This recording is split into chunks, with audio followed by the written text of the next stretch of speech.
রব্বুল ইজ্জা ওয়াল জালালের দরবারে অসংখ্য শুকরিয়া জানাচ্ছি এজন্য যে আল্লাহ তাআলা আমাদেরকে যুল হিজ্জাহ জিলহজ মাসে উপনীত হওয়ার তৌফিক এনায়েত করেছেন। আমরা আজকে মালয়েশিয়াতে অলরেডি জিলহজ শুরু করে ফেলেছি এবং আমরা জানি যে এই জিলহজের প্রথম দশক মানে প্রথম 10টি দিন খুবই গুরুত্বপূর্ণ 10টি দিন।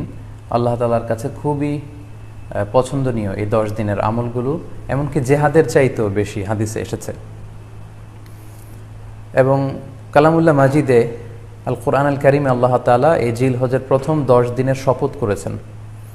এই 10 দিনের এবাদত আল্লাহ তাআলার কাছে এত বেশি পছন্দনীয় হওয়ার কারণ হচ্ছে এই 10 দিনে আল্লাহ তাআলা উম্মাহাতুল ইবাদাত অর্থাৎ যত মৌলিক এবাদত আছে সবগুলো মৌলিক এবাদতের একটা সমন্বয় করেছেন জিলহজ মাসের এই প্রথম 10 দিনে, যেটা বছরের অন্য কোনো সময় কিন্তু পাওয়া যায় না।